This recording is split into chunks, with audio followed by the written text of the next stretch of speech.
Students, pernahkah membaca kalimat atau tulisan yang berisi tentang opini atau pendapat?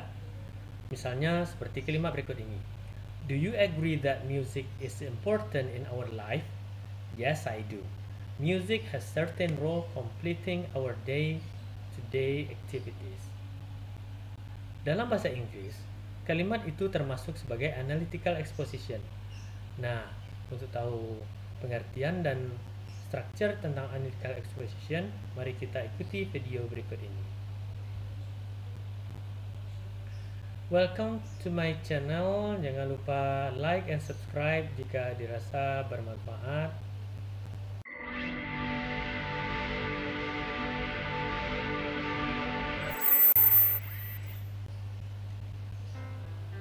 In this video, kita akan membahas purpose, structure, and language feature. Nah, sebelum itu, kita lihat dulu pengertian analytical exposition. Analytical exposition is a text that elaborates the writer's opinion or phenomena or issue without persuading the readers to do something. This text will only persuade the readers that the phenomena or issues are important or worth it to be discussed by providing the arguments or opinion to support the topic.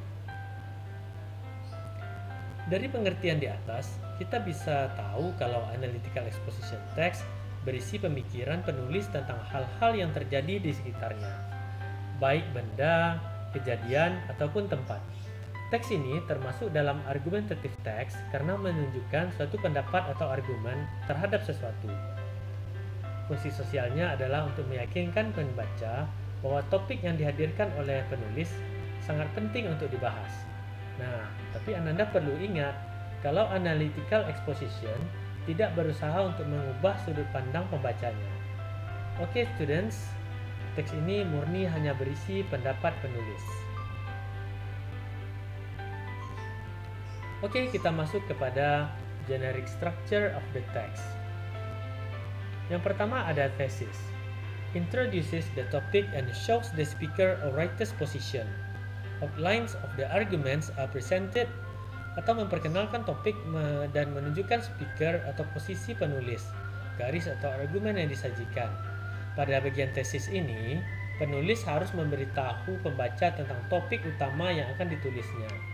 Tesis selalu bisa kamu temukan di paragraf pertama teks. Di bagian ini, pembaca juga bisa melihat bagaimana atau mengapa penulis memberikan pendapat terhadap hal yang menjadi topiknya. Next, arguments. It consists about the point on elaboration. Point yaitunya argumen utama atau states the main argument atau menanyakan argumen pertama. Kemudian elaboration develops and support each point of argument. Atau elaboration ini adalah pengembangan dari topik atau pengembangan dari argumen tersebut. Elaboration ini sama halnya dengan di debate adalah untuk mendukung argumen. Bagaimana penulis bisa memberikan suatu bukti, memberikan contoh, memberikan fakta, atau memberikan hal-hal lain untuk menguatkan argumennya.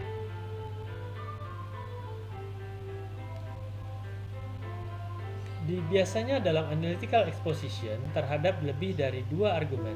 Semakin banyak argumen yang ditampilkan, pembaca akan semakin percaya bahwa topik yang dibahas adalah topik yang penting dan membutuhkan perhatian. Nah, yang terakhir di bagian structure ini adalah reiteration atau conclusion atau restatement. Restate the speaker writer position atau pengulangan kembali, penyajian kembali, menyatakan kembali posisi dari speaker atau penulis.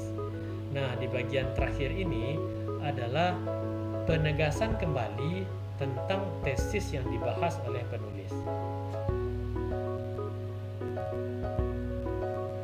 Agar Ananda semakin paham mengenai analytical exposition, mari kita lihat sebuah teks yang analytical exposition seperti contoh berikut ini.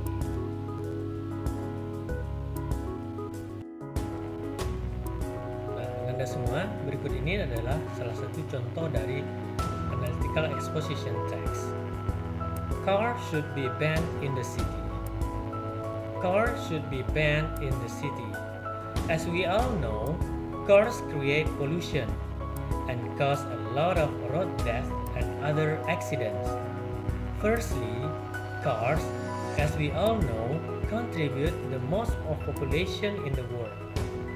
Cars emit a deadly gas causes illness such as bronchitis, lung cancer, and triggers of asthma.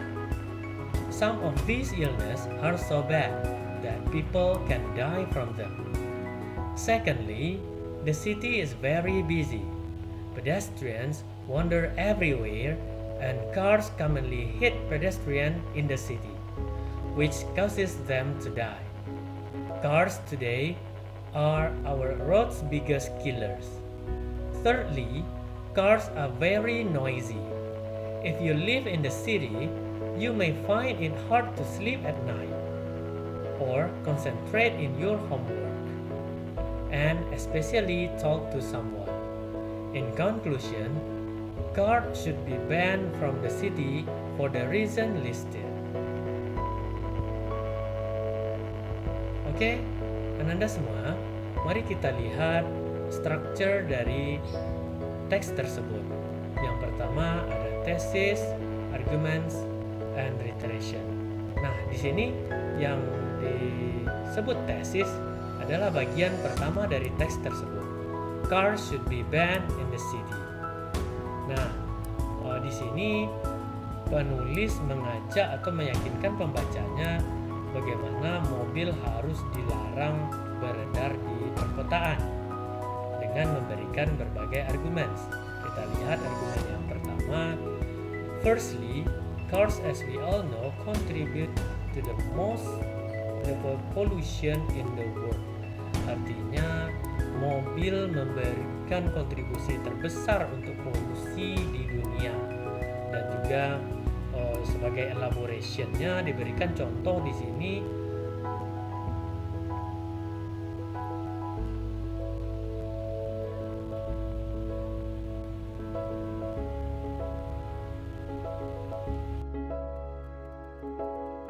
Nah, Anda semua, pada teks cars should be banned from cities, di sini tesisnya bisa kita lihat pada awal teks atau pada bagian awal teks. Kemudian diikuti dengan argumen yang pertama.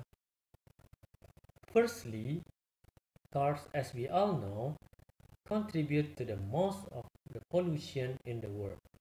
Di sini penulis mengelaborasi atau mengembangkan argumennya dengan memberikan alasan cars emit a deadly gas that causes illness dan memberikan contoh penyakit yang diakibatkan oleh polusi such as bronchitis, lung cancers, and triggers of asthma.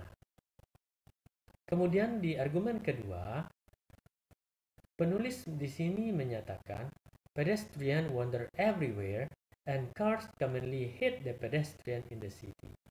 Artinya, mobil di perkotaan juga menjadi penyebab utama dari kecelakaan. Cars today are our road's biggest killers. Mobil juga sebagai pembunuh nomor satu, pembunuh terbanyak di jalan raya. Kemudian argumen yang ketiga, cars are very noisy. Mobil juga memberikan polusi suara atau bikin ribut di perkotaan, sehingga penduduk kota jadi susah tidur akibat suara yang crowded dari mobil tersebut. Kemudian juga menyulitkan kita untuk berkonsentrasi dan bahkan dalam berbicara dengan seseorang. Kemudian di bagian akhir dari reiteration, in conclusion, cars should be banned from the city for the reason listed.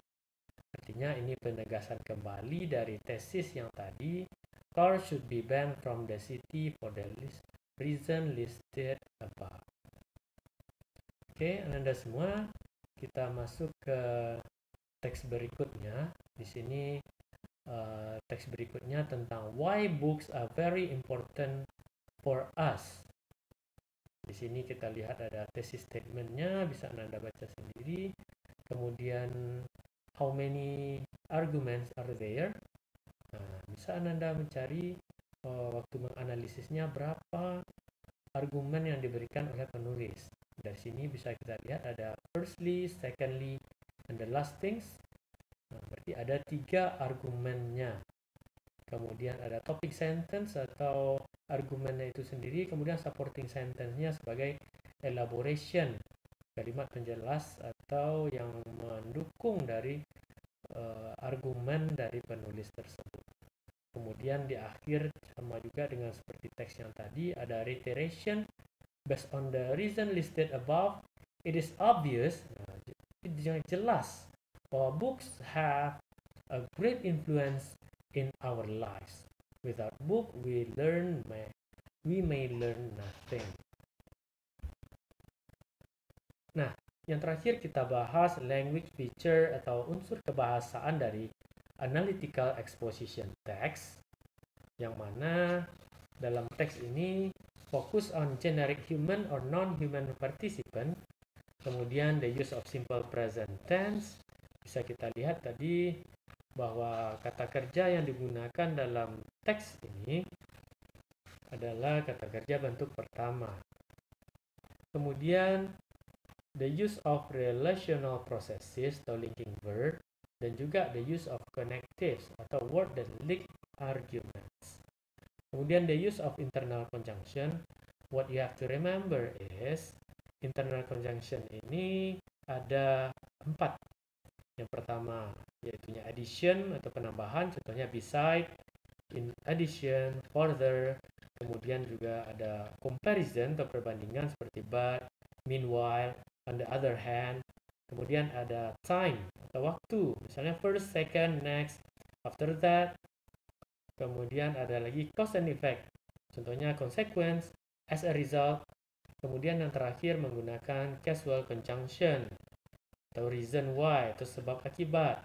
Misalnya kata as a result, because, by, consequently, despite, due to, and for that reason. Nah, Ananda semua, semoga dengan video ini Ananda bisa mengerti bagaimana itu analytical exposition text, dan sesuai dengan tuntutan di indikator, Ananda semua bisa menganalisis struktur teks dari analytical exposition text ini. Nah, kalau Ananda mau berlatih untuk membuat analytical exposition text, bisa melihat sendiri contoh-contoh yang lain di dalam buku ataupun yang ada di internet. Kemudian bisa minta bantuan ke guru-guru untuk mereview tulisan Ananda biar lebih bagus. Oke, demikian video kali ini. Semoga bermanfaat. Sampai jumpa di video berikutnya. Assalamualaikum warahmatullahi wabarakatuh.